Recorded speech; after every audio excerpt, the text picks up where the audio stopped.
It's a funny thing, isn't it? We often think of ADHD as a little boy who can't sit still in his chair at school. But what about the successful woman in the boardroom? The one who seems to have it all together, juggling a career, a family, and 100 other things. Behind that polished exterior, she might be fighting a battle no one else can see. For so many women, ADHD is a hidden struggle. It's a constant, quiet hum of chaos beneath a surface of calm control. This condition doesn't just disappear after childhood, it evolves. And for women, it often wears a very clever disguise, making it incredibly difficult to spot. The main reason so many professional women go through life without a diagnosis is that ADHD simply looks different in us. The classic image of hyperactivity isn't always our reality. Instead of bouncing off the walls, our hyperactivity is often internal. It's a mind that races with 1,000 thoughts at once, a relentless inner monologue that never seems to switch off. We might not be outwardly disruptive, so teachers, parents, and even doctors miss the signs. Instead, we are often labeled as daydreamers or chatty. We learn from a very young age to internalize our struggles, pushing them down so we don't cause a fuss. This often leads to misdiagnosis. So many women I've spoken to were first told they had anxiety or depression, and it makes sense, doesn't it?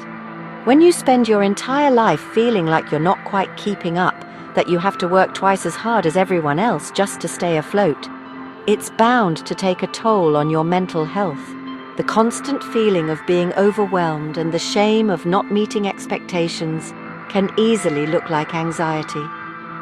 Doctors may treat the symptoms without ever uncovering the root cause, leaving the underlying ADHD to continue causing quiet havoc in a woman's life.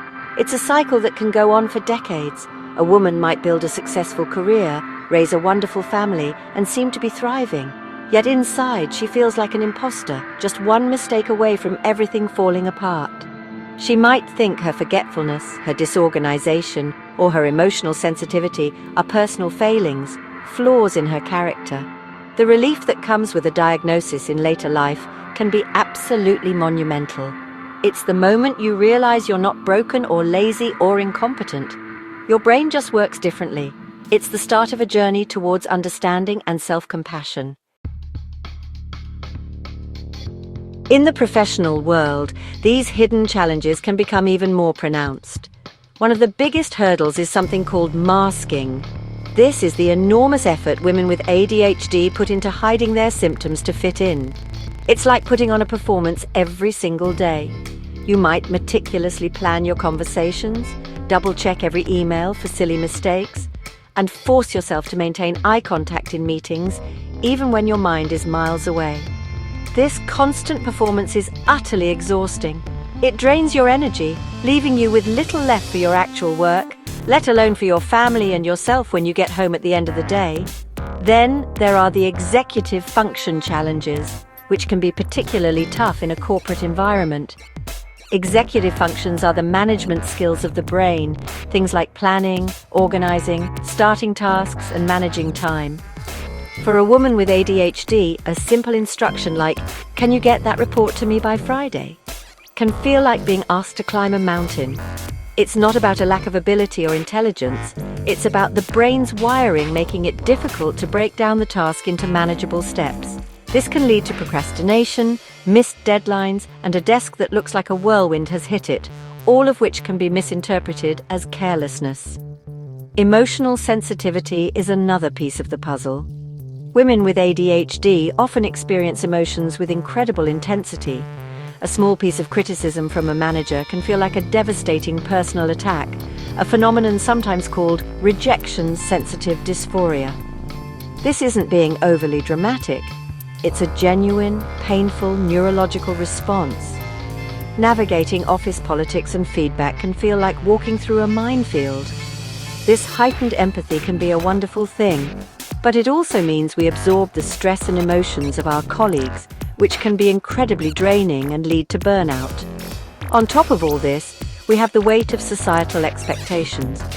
Women are often expected to be naturally organized, multitasking masters who remember everyone's birthday and keep the office social calendar running smoothly. When a woman with ADHD struggles with these very things, the sense of failure can be immense. She's not just falling short of professional expectations, but also of what society expects of her as a woman. It's a double bind that can leave her feeling isolated and deeply ashamed, convinced she's the only one struggling to keep all the plates spinning. But it's so important to remember that this is not a story of deficits. Far from it. Having a brain that works differently can be a source of incredible strength, a set of genuine superpowers in the workplace. One of the most brilliant of these is creativity. The ADHD mind is a whirlwind of ideas, constantly making connections that others might miss. This ability to think outside the box is invaluable for problem-solving, innovation, and bringing a fresh perspective to any project. A woman with ADHD might be the person who comes up with the game-changing idea in a brainstorming session, seeing possibilities where others see only roadblocks. Another amazing strength is the ability to hyper-focus. While it can be hard to start a task, once a woman with ADHD is engaged in something she finds truly interesting, she can become unstoppable. The rest of the world fades away, and she can concentrate with an intensity that is astonishing. This deep focus allows her to produce incredibly high-quality work, dive deep into complex subjects, and master new skills in record time. When she is in her element, her productivity can outshine everyone else's. The key is finding a role that ignites that passion and allows her to channel this incredible power. Empathy is another hallmark, because women with ADHD often feel emotions so deeply themselves, they can be wonderfully attuned to the feelings of others.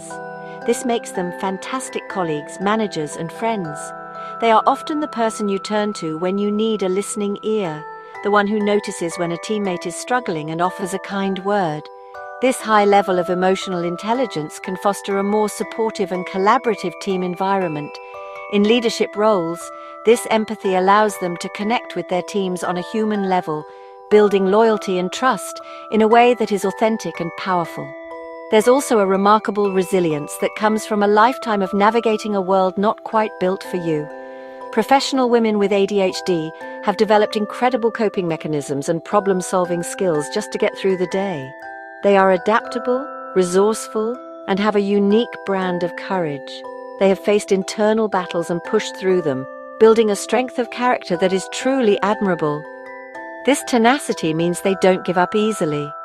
When faced with a challenge, they have a whole toolkit of unconventional strategies to draw upon, making them formidable and inspiring figures in any profession. So, how can we harness these strengths and manage the challenges? It starts with creating a personal toolkit. Practical strategies can make a world of difference. For example, using technology can be a game changer, setting alarms, using digital calendars for everything, and employing project management apps can help externalize those tricky executive functions.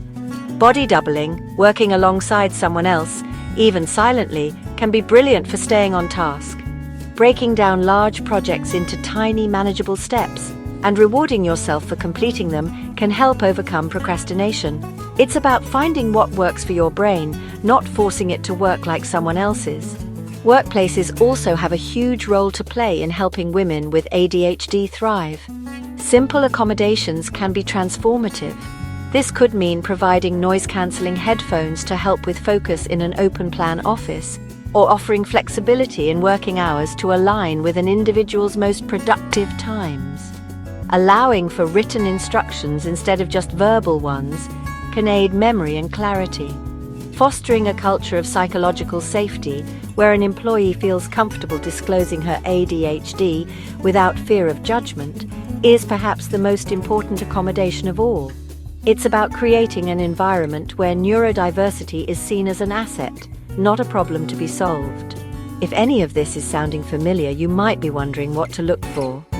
Some common signs in professional women include chronic disorganization despite trying countless systems, difficulty finishing projects, intense emotional reactions, a history of anxiety or depression, and feeling constantly overwhelmed by a mental load that seems heavier than others. It might also be a feeling of being an imposter, or a history of being called too sensitive or a daydreamer. If these resonate, it might be worth exploring further. It's never too late to find answers and start a new chapter of self-understanding and acceptance. Thankfully, there is a wealth of support out there now. Books like Sari Solden's Women with Attention Deficit Disorder are life-changing for so many. Podcasts like ADHD for Smart-Ass Women with Tracy Otsuka create a wonderful sense of community and offer brilliant insights. Online communities on platforms like Reddit, ADHD Women, and Facebook provide spaces to connect with other women who just get it. Finding your tribe can be the most powerful step of all. It reminds you that you are not alone, and it gives you the strength and support to not just cope, but to truly flourish.